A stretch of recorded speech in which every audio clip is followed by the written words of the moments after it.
más o menos entre todos. ¿Cómo están? Espero que bien, que hayan arrancado bien la mañana. Qué privilegio ya ver varias caras, varios de algunos de ustedes. Así que agradecemos al Señor por este tiempo que podemos compartir como iglesia, escuchar de su palabra, aprender más de Él, conocer más de Dios. Así que bueno, tenemos ese objetivo como iglesia, poder crecer en el Señor. Así que hoy nos toca terminar con la serie de la oración. Así que ya esta es la última y vamos a comenzar dentro el domingo que viene con otro tema. Así que les voy a pedir que abran sus Biblias en Habacuc. Vamos a estar viendo la oración de Habacuc, cómo fue su oración.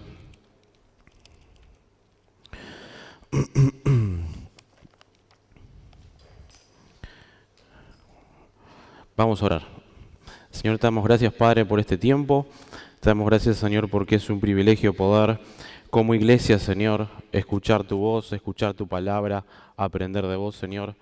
Te bendecimos, Señor, te damos gracias por esta oportunidad que tenemos de poder conocerte un poco más cada día, Señor. Te pedimos que en esta mañana nos estés dando de tu gracia, Señor, que sea tu voz la que esté hablando en nuestros corazones, Señor, que sea tu palabra la que nos esté en este día, Señor, hablando a nuestros corazones.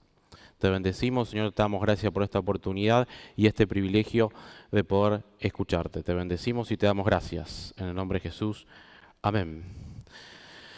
Habacuc capítulo 1.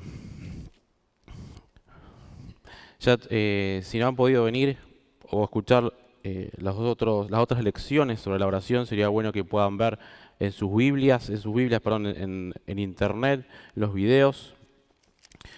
Se han hecho preguntas como ¿qué es la oración? Se han respondido ese tipo de preguntas. O, por ejemplo, una de las preguntas que estuvieron buenas fue ¿cómo oraban Adán y Eva antes de la caída, ¿no? Antes del pecado? Y preguntas así. Así que bueno, estaría bueno que puedan poder ver en YouTube esas lecciones. Ahora vamos a estar analizando un poco la oración de Habacuc y la estructura de este libro es Habacuc reclamándole a Dios, después Dios respondiendo, Habacuc volviendo a reclamar a Dios, Dios volviendo a responder y después vemos a Habacuc expresando alabanza y oración, encantado, asombrado por Dios. Así que acompáñenme en el versículo 2 del capítulo 1.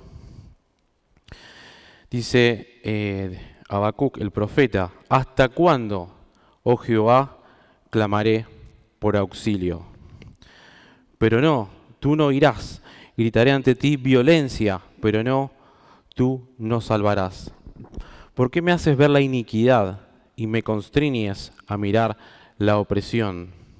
La violencia y la destrucción me confrontan. Surgen contiendas y se levantan pleitos. Podemos observar, hermanos, ahí en el versículo 2, cómo Habacuc ya estaba, evidentemente no es la primera vez que dice clama a Dios. Dice, ¿hasta cuándo clamaré? Habacuc estaba esperando respuesta de Dios y él no la tenía, evidentemente. ¿Por qué será que Habacuc se estaba quejando? ¿Qué es lo que estaba viendo Habacuc? Para que entendamos un poquito el contexto, esta en la época de antes de que Babilonia conquistara el reino del sur. Ustedes recuerdan que después del reinado de Salomón, Israel se divide en dos, el reino del norte y el reino del sur. Entonces, en el reino del sur, vemos acá que el profeta está profetizando y está orando en este caso a Dios y clamando porque el pueblo de Israel tenía su corazón alejado de Dios. Ya para este tiempo, cuando Habacuc estaba clamando a Dios, ya a los asirios habían conquistado el reino del norte. Entonces ya se mezclaron los asirios con las 10 tribus que habían quedado en el reino del norte, donde nacen los samaritanos, que después estaban en conflicto con los judíos. Y en el reino del sur todavía habían quedado, estaban la tribu de Judá, la tribu de Benjamín, ya para este tiempo estaban algunos levitas. Y Habacuc observaba que el corazón de Israel estaba evidentemente alejado de Dios. Entonces él empieza a clamar, ¿por qué será que el pueblo de Dios estaba en otra? Dios no respondía. Se cansó Habacuc de clamar a Dios hasta que Dios responde. Fíjense, en el versículo 5 vemos la primera respuesta por parte de Dios. Dice, mirad a las naciones, dice Dios a Habacuc. Contemplad y asombraos, porque yo haré una obra en vuestros días, que aun cuando se os cuente no la creeríais. He aquí, levanto a los caldeos, que en este caso son los babilonios, pueblo cruel e impetuoso que marcha por la anchura de la tierra conquistando poblaciones ajenas. Terribles y temibles de ellos mismos procede su juicio y majestad. Sus caballos son más veloces que leopardos y más feroces que lobos nocturnos. Su caballería se despliega y sus jinetes vienen de lejos. Vuelan como el águila cuando se precipita sobre la presa. Todos ellos, versículo 9, vienen en son de violencia. Sus rostros están fijos hacia el viento del oriente y recogen cautivos como arena. Se burlan de los reyes y los príncipes son motivo de su mofa. Se ríen de todas las plazas fuertes, pues levantan terraplenes y las conquistan. Fíjense cómo Dios responde, una respuesta de juicio. Dice Dios que va a levantar un pueblo fuerte y temible. Y es tremendo porque está diciendo Dios que va a usar, acá dice en mi versión, los caldeos, son los babilónicos. Entonces Dios le responde al clamor de Habacuc y dice que va a usar a este pueblo temible, fuerte, cruel, impetuoso, para usar como castigo para Israel. Y esto es tremendo porque escuchar una respuesta de parte de Dios y que diga que la respuesta de Dios va a ser usar a un pueblo peor que él para castigar al pueblo de Dios, y es una respuesta muy, muy fuerte. En el versículo 11 vemos que Dios termina esta primera respuesta a Habacuc, al clamor de Habacuc, y dice sí, pero luego mudará su espíritu y se enfurecerá. Dice, y pecará por cuanto ha hecho de su poder su Dios.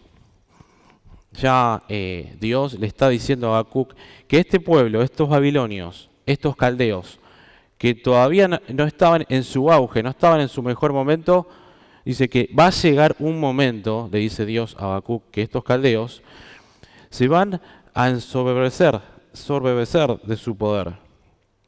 Se van a jactar, van a creer que gracias a ellos mismos son lo que son. Y quisiera que podamos ver un poquito, pausando la lectura acá de Habacuc, el contexto, o mejor dicho, el cumplimiento de esta profecía por parte de Dios. Acompáñenme a Daniel capítulo 4, si pueden dejar marcado ahí. Daniel capítulo 4, vamos a leer del versículo 29.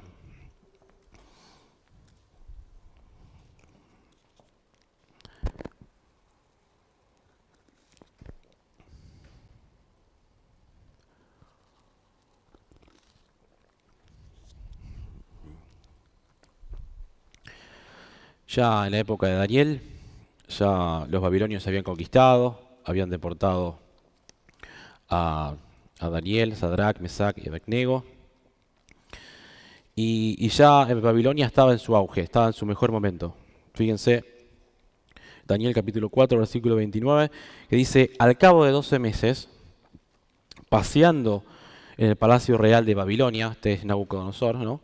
El rey habló diciendo, ¿no es esta la gran Babilonia que yo edifiqué para morada real con la grandeza de mi poder, para la gloria de mi majestad? Fíjense cómo estaba Nabucodonosor, seguro de su poder, seguro de su majestad. y creyendo que él mismo fue gracias a él que él estaba en esa posición. Pero fíjense lo que pasa en el versículo 31. Dice, aún estaban estas palabras en la boca del rey, cuando una voz cayó de los cielos: oh rey Nabucodonosor, a ti se te habla. El reino te es quitado. Serás apartado de entre los hombres, y tu habitación será con las bestias del campo. Te apacentarán como los bueyes, y 7 tiempos pasarán sobre ti, hasta que reconozcas que el Altísimo tiene el dominio en el reino de los hombres, y lo da a quien Él quiere. Y en la misma hora se cumplió la palabra sobre Nabucodonosor, y fue apartado de entre los hombres, y comía hierba como los bueyes, y su cuerpo se humedecía con el rocío de los cielos, hasta que su pelo creció como plumas de águila, y sus uñas como las de las aves. Versículo 34. Pero al fin del tiempo, yo, Nabucodonosor, alcé mis ojos a los cielos, y mi razón me fue de vuelta. Entonces bendije al Altísimo, y alabé y glorifiqué al que vive para siempre, cuyo dominio es dominio sempiterno, y su reino por todas las edades. Versículo 35. Y todos los moradores de la tierra son considerados como nada, y él hace según su voluntad en el ejército de los cielos y en los habitantes de la tierra, y no hay quien detenga su mano, ni quien le diga, ¿qué haces? Fíjense, el rey Nabucodonosor, luego de que Dios se manifiesta, una voz le dice del cielo que le va a sacar todo, definitivamente lo dejó como una bestia Dios a Nabucodonosor. Él que estaba ensoberbecido, seguro de su posición en el reino babilónico. Pero volviendo al texto que estábamos leyendo en Habacuc, habíamos leído en el versículo 11, esto recién, que dice, pero luego mudará su espíritu, se enfurecerá y picará por cuanto ha hecho de su poder su Dios. En el versículo 12 vemos a Habacuc que no está conforme definitivamente con la respuesta de Dios. Dicen, vamos a leer el versículo 13. Dice, muy limpio eres de ojos para ver el mal, y no puedes contemplar impasible el agravio. ¿Por qué miras a esos pérfidos y guardas silencio cuando el malvado destruye al que es más justo que él? ¿Por qué tratas a los hombres como los peces del mar, como reptiles que no tienen amo? A todos ellos los saca con anzuelo, los atrapa con su red y los juntas con su barredera, por lo cual se alegra y se regocija. Por eso sacrifican a su red y ofrendan a su barredera, porque por ella su porción es abundante y suculenta su comida. Seguirá vaciando sin cesar su red, seguirá aniquilando sin piedad a las naciones. Y el capítulo 2, versículo 1, dice, sobre mi atalaya me pondré, me plantaré en mi muro, y estaré oteando para ver lo que él me dice y que responde a mi querella. Evidentemente no estaba para nada de acuerdo Habacuc con la respuesta de Dios. ¿Cómo puede ser que Dios, dice Habacuc, use a un pueblo más pecador, según la perspectiva de Habacuc, que el pueblo de Israel, para castigar a Israel? Por eso leímos en el versículo 13, dice, muy limpio eres de ojos para ver el mal, y no puedes contemplar impasible el agravio. O sea, no puede creer Habacuc, al menos él creyendo que conoce a Dios, no puede creer que Dios haga este tipo de cosas. Es una locura para Habacuc. Entonces yo me planto, espero a ver qué me dice Dios. Algunos coinciden con que el reino babilónico, cuando conquistaba, lo que hacía cuando llegaba a conquistar a los pueblos, los tomaba como esclavos y los enganchaban a los esclavos con estos anzuelos, como tipo anzuelos de pesca. Entonces agarraban a todos los esclavos y los enganchaban, todos juntos, ¿no? Entonces iban estos esclavos enganchados con anzuelo como peces. Y es tremendo porque la imagen y la figura que usa acá Habacuc quejándose es, ¿acaso vos vas a hacer lo mismo? ¿Vas a usar como hacen estos tipos de monstruos, de engancharnos como peces y tenernos todos así juntos? Dice, ¿por qué tratas a los hombres como a peces? Dice en el versículo 14. Dice, como reptiles que no tienen amo. A todos ellos los saca con anzuelo, los atrapa en su red y los juntas con su barredera, por lo cual se alegra y se regocija. Todos estos imperios, de hecho el babilónico, agarraban a los esclavos como peces, como redes, y los tenían todos juntos y los llevaban hacia Babilonia. Y Habacuc, sin entender por qué Dios actúa así, dice, ¿acaso Dios, vos nos ves que ellos son peores que nosotros? ¿Acaso nos vas a agarrar y nos vas a llevar como a peces? Estaba muy enojado Habacuc, sin entender la situación y por qué Dios responde como responde. Pero se viene ahora la segunda respuesta de Dios. Fíjense en el versículo 2 del capítulo 2. Dice, y Jehová me respondió y dijo, escribe la visión y escúlpela en tablillas, para que cualquiera la pueda leer con rapidez. Versículo 3. Porque es aún visión para el tiempo señalado. Ella hablará al fin y no será frustrada. Aunque tarde, aguárdala, porque sin duda vendrá y no se retrasará. Versículo 4. He aquí, aquel cuya alma no es recta está envanecido, pero el justo por su fe vivirá. El hombre arrogante, traicionado por el vino, no se queda en casa. Ensancha como el Seol su alma, y es como la muerte que nunca se sacia, aunque despoje a todos los pueblos y se adueñe de todas las naciones. Todos ellos entonarán contra él coplas y refranes sarcásticos, diciendo. Fíjense ahora que de versículo 6 en adelante empieza a Dios a hablar lo que va a hacer, cuál va a ser el juicio de Dios para Babilonia. Y empieza a nombrar 5 ayes. En el versículo 6 dice, ay del que acapara lo que no es suyo. ¿Hasta cuándo había de acumular prenda tras prenda? Versículo 9, fíjense, saltamos al 9. Ay del que mete en su casa ganancias injustas y pone en alto su nido para escapar de la calamidad. Versículo 12, el tercer ay. Ay del que edifica la ciudad sobre la sangre y establece una ciudad sobre la iniquidad. Versículo 15. Ay del que emborracha a su prójimo y lo embriaga con un cáliz venenoso para recrearse en su desnudez. Y el último ay, versículo 19, dice, ay del que dice al leño, despierta, y a la piedra muda, levántate. ¿Acaso esta puede enseñar?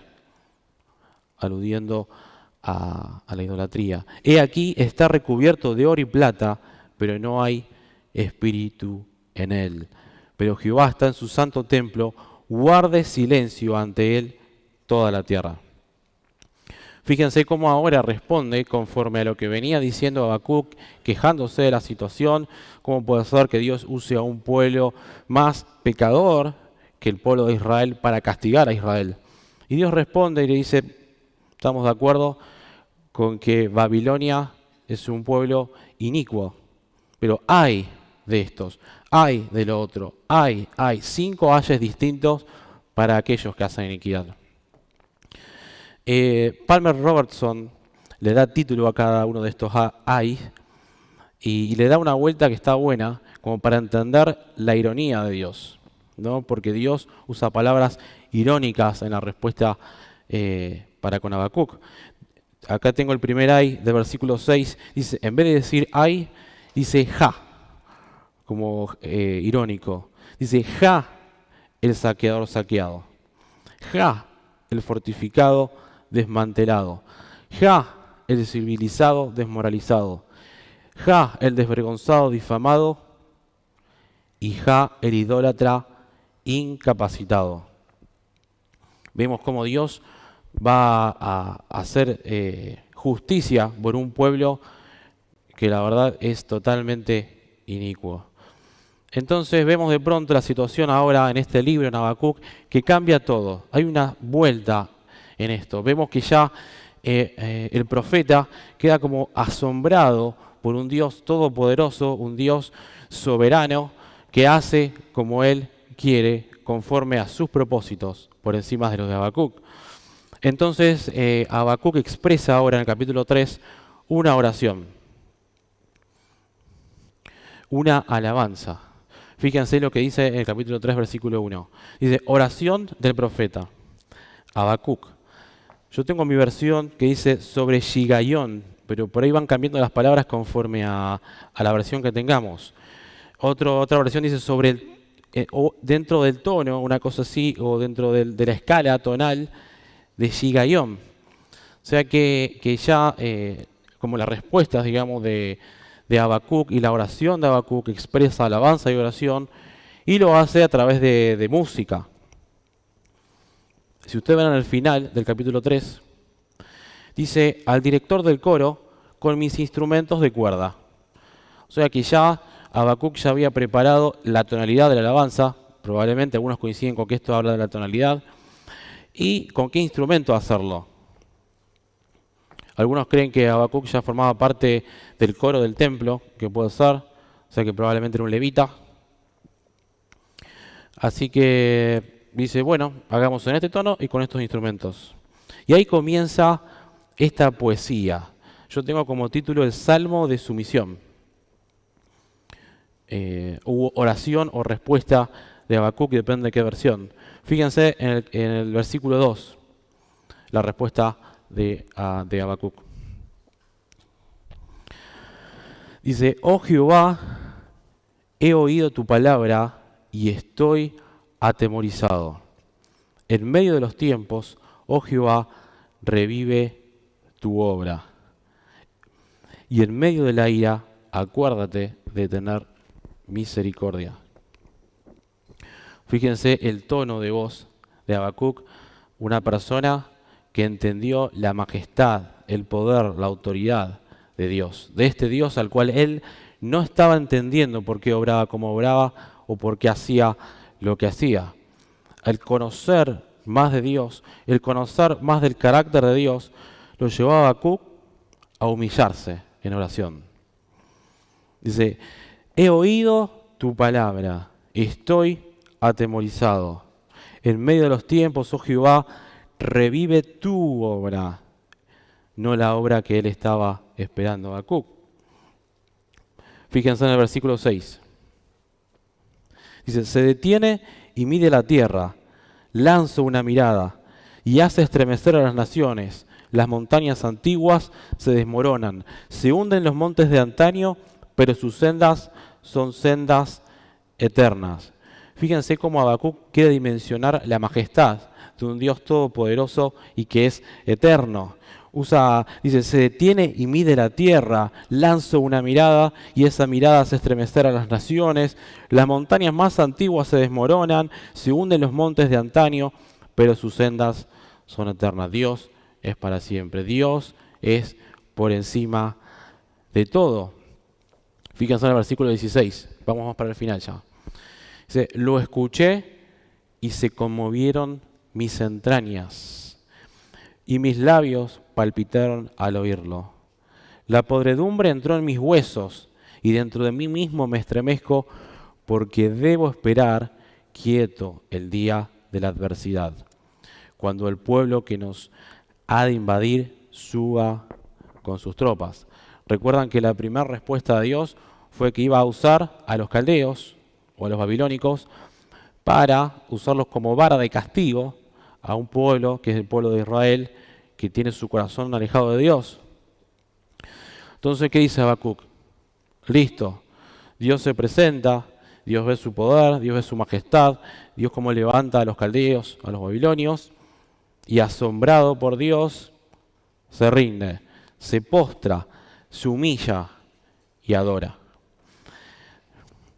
Y es interesante notar que él es honesto en su oración.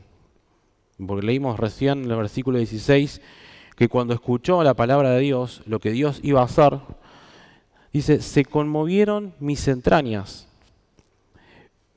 Mis labios palpitaron al oírlo. El miedo que tenía, ¿no? Al haber escuchado la profecía por parte de Dios.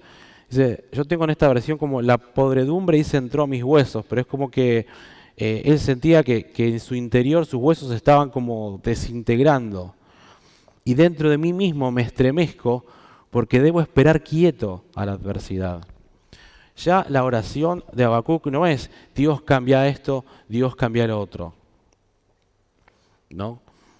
Ya como leímos en el principio de esta oración, de este salmo, en el versículo 3, dice, revive tu obra.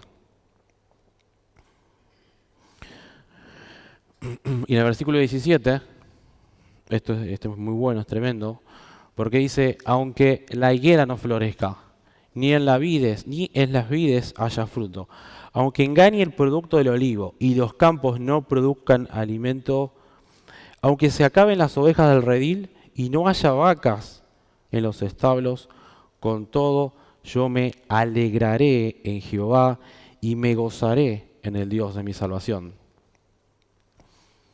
Es tremendo, porque los babilonios iban a destruir casi todo el reino del norte como habían hecho los asirios en el reino del sur. Él reconoce su situación, reconoce que tiene miedo, reconoce que sus entrañas están estremecidas, que sus huesos están como en descomposición, es lo que él siente frente a las palabras de Dios.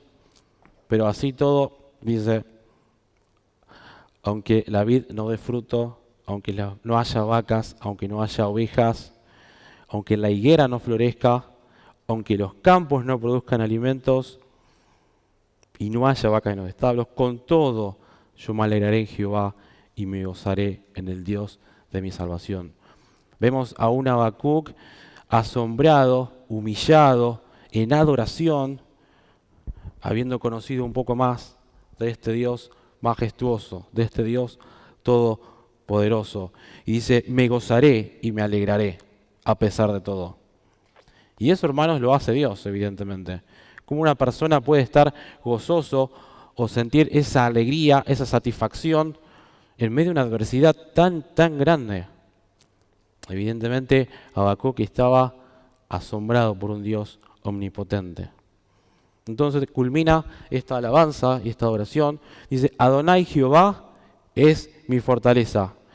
Él me da pies como de ciervas y me hace andar en las alturas. Toda la fuerza viene de parte de Dios.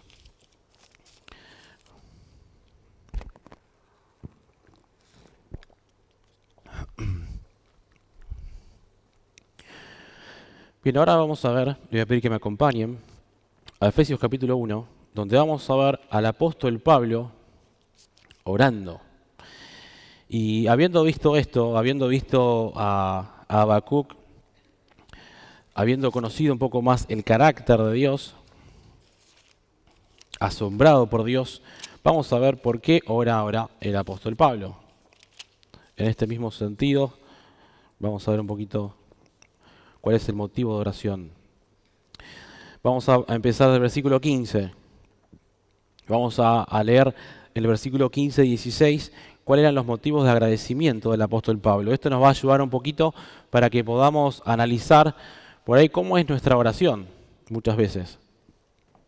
Dice en el versículo 15, por esto yo también, habiendo oído, dice, de vuestra fe en el Señor Jesús y del amor para con todos los santos, no ceso de dar gracias por vosotros, haciendo mención en mis oraciones. Entonces, ¿cuál era el motivo de agradecimiento del apóstol Pablo, según esta carta? ¿Por qué agradece el apóstol Pablo?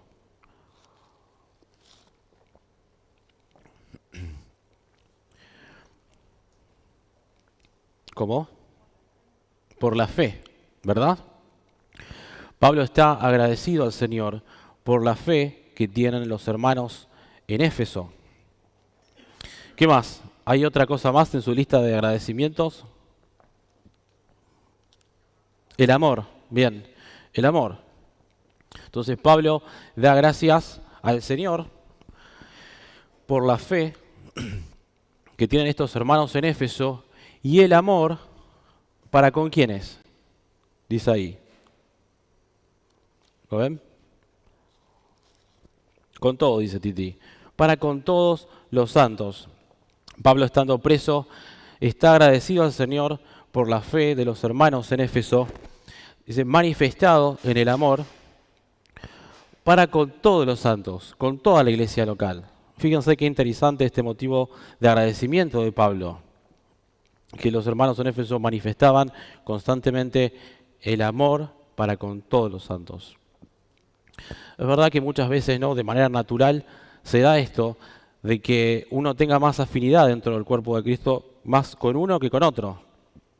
Nosotros se da así. Tenemos en la iglesia a los chicos que juegan al fútbol, se arman estos grupitos jugando al fútbol, que no invitan nunca. Después tenés a los chicos que juegan al tenis, hay algunos que juegan al tenis.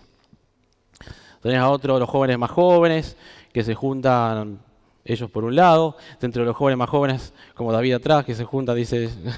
Después tenés a los jóvenes más jóvenes, que también te arman sus grupitos. Después son adultos casados, casados con hijos, y así se van armando algunos grupos dentro de la iglesia, que de manera natural se va dando, ¿no es cierto? De hecho, podemos ver en las Escrituras, el apóstol Pablo tenía sus más allegados, ¿no?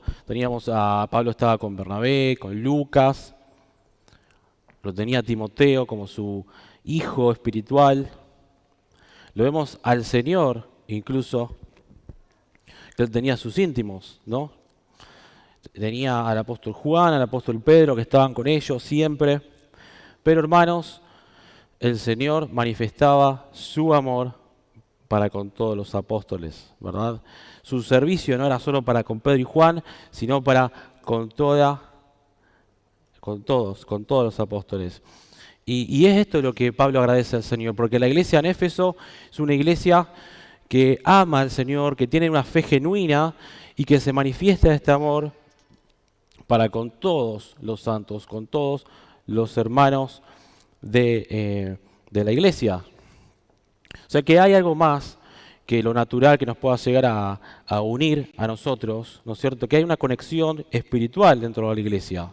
Somos uno en el Señor, sabemos que la muerte y la resurrección de nuestro Señor nos une. No hay hombre, mujer, judío, griego, bárbaro, excita, todos salvos por gracia. Y eso es lo que nos une como iglesia. Y Pablo ve acá y da gracias al Señor, estando preso, escribe esta carta, dice, por esto también ha habido oído de vuestra fe en el Señor Jesús.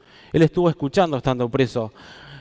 A alguien se le acerca a la prisión y le pasa reportes de cómo está la iglesia en Éfeso.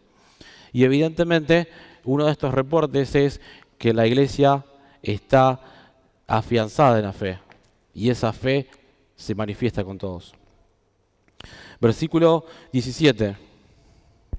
Para que el Dios de nuestro Señor Jesucristo, el Padre de la gloria, os dé espíritu de sabiduría y de revelación en el conocimiento pleno de Él, iluminando los ojos del corazón para saber cuál es la esperanza de su llamamiento y cuál la riqueza de la gloria de su herencia con los santos y cuál la inmensurable grandeza de su poder para con nosotros los que creemos por la acción soberana de su fuerza, la cual operó en Cristo, resucitándolo de los muertos y sentándolo a la diestra en los cielos, sobre todo principado, autoridad, poder, señorío, sobre todo el nombre que se nombra, no solo en esta edad, sino también en la venidera, y sometió todas las cosas debajo de sus pies y lo dio por cabeza sobre todas las cosas a la iglesia, la cual es su cuerpo, la plenitud de aquel que todo lo llena en todo.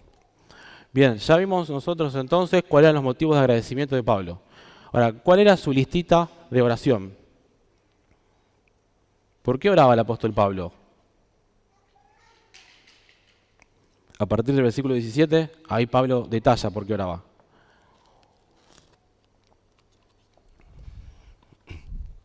¿Por qué piensan?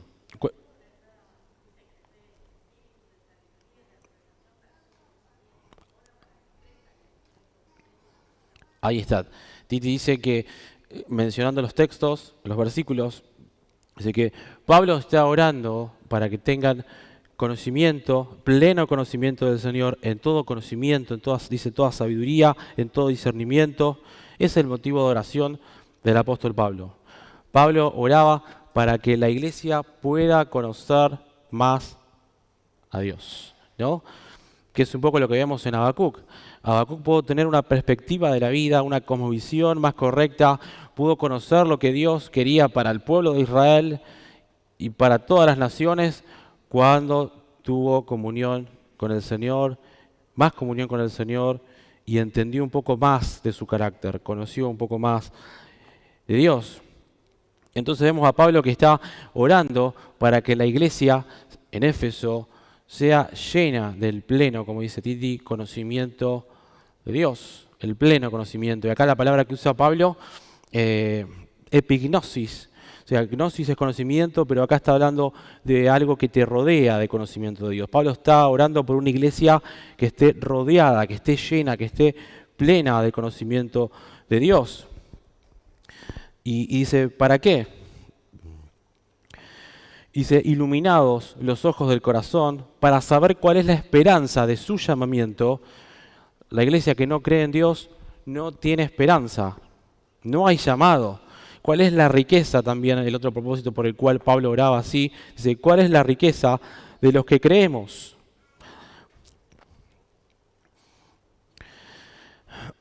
Dice, su herencia con los santos. ¿Y cuál es la inmensurable grandeza de su poder para con nosotros los que creemos? Por la acción soberana de su fuerza. ¿Cuál es esta fuerza que está hablando Pablo? ¿Cuál es esta herencia? ¿Cuál es esta riqueza? ¿Qué es lo que Pablo quiere llegar con esta oración? La esperanza es Cristo mismo. En Pedro, vemos que también dice 1 Pedro 1:13, dice, por tanto, ceñid vuestro entendimiento para la acción, sed sobrios en espíritu, poned vuestra esperanza completamente en la gracia que os traerá en la revelación de Cristo, aludiendo a que cuando nos encontremos con Él. La esperanza que Pablo está diciendo y está orando para que estos hermanos puedan entender, es la esperanza de encontrarnos con Cristo, para que puedan entender cuál es la riqueza de la gloria de su herencia. Somos coherederos juntamente con Cristo. ¿Cuál es la inmensurable grandeza de su poder? Por la acción soberana de su fuerza y no de la nuestra. ¿Cuál es esta fuerza? ¿Cómo opera esta fuerza? ¿Hay algo que yo pueda hacer? En el versículo, vean el versículo 20 dice, la cual esta fuerza operó en Cristo, resucitándolo de los muertos y sentándolo a su diestra en los cielos. Sobre todo principado, autoridad, poder, señorío, sobre todo nombre que se nombra, no solo esta edad, sino también en la venidera. Y sometió todas las cosas debajo de sus pies y lo dio por cabeza sobre todas las cosas a la iglesia, lo cual es su cuerpo, la plenitud de aquel que todo lo llena todo. Pablo oraba por una iglesia que conozca a Dios y que sea plena en Cristo Jesús. Y esto es tremendo porque en la oración de Pablo no era tanto pedirle cosas a Dios, ¿ven ahí el punto? Sino que es pedir más de Dios. Entonces, cuando la iglesia comienza, en este caso, a andar conforme a esa plenitud que va siendo renovada, la iglesia va entendiendo que lo que necesita es más y más de Dios y no cosas en sí misma. Que eso es lo que quiere apuntar, que la iglesia pueda conocer, entender en toda sabiduría y en todo conocimiento que en Cristo estamos plenos, estamos llenos. Friedrich Hayler dice, las oraciones muchas veces son maneras de procurar las bendiciones de la deidad a través del cumplimiento de formas y prácticas. Pretenden que Dios se convierta en un deudor del suplicante. No buscan el rostro de Dios, no buscan la gracia, no buscan la gloria de Dios, sino más bien el poder para obtener cosas de Él. Lo que decíamos recién, a veces no estamos completos en Cristo y estamos pidiéndole a Dios que nos dé cosas y no encontramos la satisfacción en Él mismo. Una vez alguien dijo, el Evangelio no se comunica en necesidad, sino en plenitud. Y esta es la plenitud de la cual el apóstol Pablo está orando, para que la iglesia comience a andar, comience a caminar conforme a la plenitud de Cristo. Si Cristo es todo, es el todo en todos, no estaríamos necesitando más que la persona de Jesús. Y a esto es lo que Pablo apunta. Quiere que la iglesia comience a crecer, que la iglesia comience a dimensionar el tesoro, la herencia que es Cristo Jesús. Fíjense en el capítulo 3, estamos medio pasados. Capítulo 3, versículo 14. Ya vamos acelerando un poquito. Dice, por esta causa, dice, doblo mis rodillas ante el Padre, del cual toma su nombre toda la familia en los cielos y la tierra. Vemos acá otro motivo de oración del apóstol Pablo. Y es interesante observar que Pablo dice, por esta causa doblo mis rodillas, y esta terminología, este concepto de doblar rodillas, es postrarse ante un Dios soberano. No es lo que por ahí yo puedo llegar a hacer, doblar las rodillas y orar en mi cama. Acá Pablo dice, yo por esta causa me postro ante Dios. Este es el concepto que dice Pablo en este versículo. Para que os dé conforme a la riqueza de su gloria, ser fortalecidos con poder en el nombre interior por su Espíritu, para que habite Cristo por la fe en vuestros corazones, a fin de que arraigados y cimentados en amor, eso es lo que lo impulsa, ese es nuestro cimiento, el amor de Cristo, seáis plenamente capaces de comprender con todos los santos, con toda la iglesia local, cuál es la anchura, la longitud, la altura, la profundidad, y así, ahí está el propósito por el cual Pablo se postra en oración, conocer el amor de Cristo que excede a todo conocimiento, para que seáis llenos de toda la plenitud de Dios. Otra vez el mismo motivo de oración para que la iglesia comience a entender, a comprender, a vivir, a evidenciar la plenitud de Cristo en sus vidas. Versículo 20. Y al que puede hacer todas las cosas mucho más abundantemente y más allá de lo que pedimos o entendemos, según el poder que actúa en nosotros. A Él sea la gloria en la iglesia y en Cristo Jesús por todas las generaciones, de todas las edades, por los siglos de los siglos. Amén. Fíjense, otro motivo de oración, y creo que vamos a ir terminando, en Colosenses capítulo 1. No es para spoilear nada, como dicen los jóvenes, no es para spoilear nada, pero está orando por lo mismo, o sea que Pablo constantemente ora por lo mismo. Colosenses capítulo 1, versículo 3. Fíjense otra vez el motivo de agradecimiento de Pablo. Damos gracias a Dios, el Padre de nuestro Señor Jesús, dice, orando siempre por vosotros. Ahora bien, dice, habiendo oído de vuestra fe en Jesucristo, otra vez a Pablo le pasan el reporte de cómo está la iglesia en Colosas, en este caso fue Epafras que fue a visitarlo. Dice, a causa, versículo 4, dice, habiendo oído vuestra fe en Cristo Jesús, dice, y el amor que tenéis hacia todos los santos. ¿Ven? Otra vez el mismo motivo de agradecimiento. La fe genuina que tenía la iglesia en Colosas, en este caso es Colosas, y esta fe manifestada en el amor, ¿para con quiénes? Para con algunos poquitos, para con los que me llevo mejor, para con todos los santos. Versículo 9. Ahora vamos a ver cuál era su listita de oración, el pedido de oración del apóstol Pablo. Por esto también nosotros, desde el día que lo oímos, no cesamos de orar por vosotros y de pedir ¿qué cosa? Otra vez, que seáis llenos del pleno conocimiento de su voluntad en toda sabiduría y discernimiento espiritual. ¿Por qué será entonces que el apóstol Pablo oraba por esta iglesia en Colosas para que sea llena del pleno conocimiento de Dios? ¿Acaso Pablo quería una iglesia llena de teólogos? Pablo oraba por una iglesia llena de hermanos que sepan versículos bíblicos, que no falten nunca un domingo. ¿Por qué será que Pablo oraba por el pleno conocimiento de Dios a la iglesia de Colosas? Fíjense lo que dice el versículo 10. Para que andéis como es digno del Señor, primer punto, con el fin de agradarle en todo, segundo punto, dando fruto en toda buena obra y creciendo en el pleno conocimiento de Dios. Fíjense que Pablo, el motivo de oración de Pablo arranca para que sean llenos del conocimiento de Dios y termina para que sigan creciendo en el pleno conocimiento de Dios. Yo lo veo esto como un círculo, una rueda, un ciclo, por así decirlo. Entonces Pablo ora para que anden, para que crezcan en el pleno conocimiento de Dios. Después dice, para que anden como es digno del Señor, con el fin de agradarle en todo, dando fruto de buena obra y vuelve a terminar para que crezcan en el pleno conocimiento de Dios. Fíjense que toda la oración de Pablo ronda en eso, en conocer más a Dios.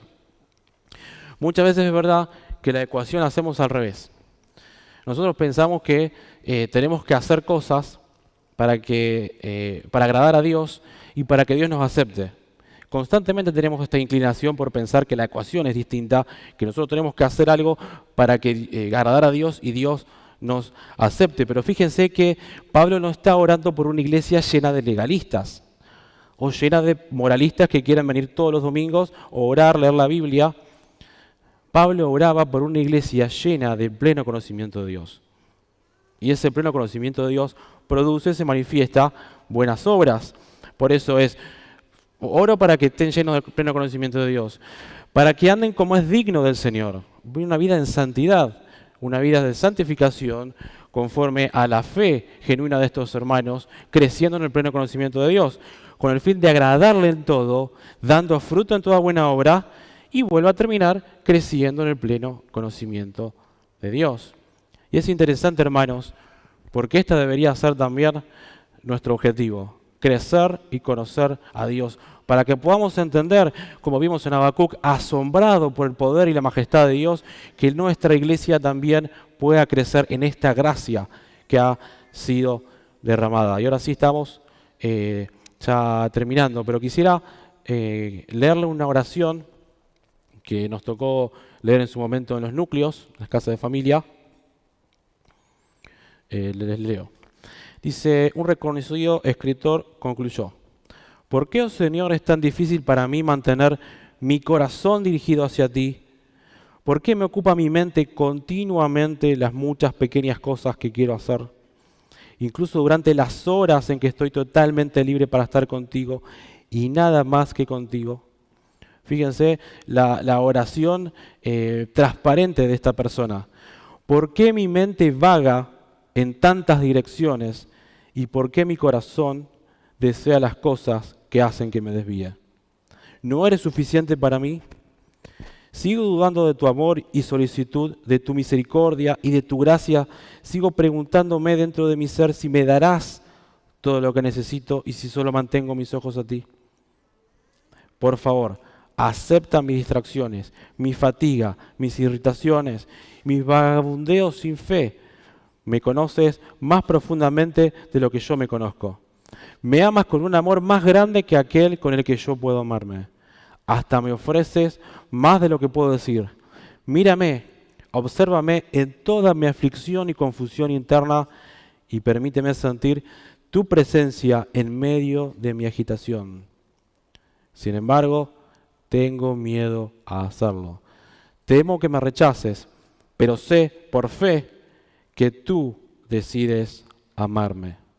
Lo único que me pides es que no me esconda de ti, que no escape por desesperación, que no actúe como si fuese un déspota impío, es decir, que no te conciba o imagine que eres un Dios al que tengo que agradarle. Oramos y terminamos con esta parte, hermanos. Señor, te damos gracias, Padre, por tu amor, por tu misericordia.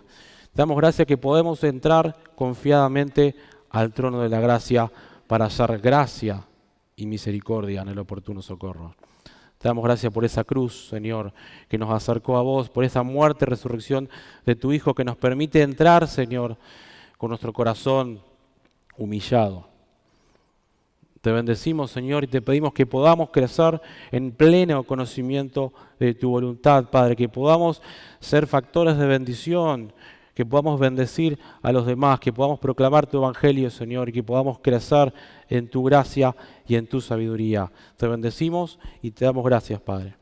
En el nombre de Jesús. Amén.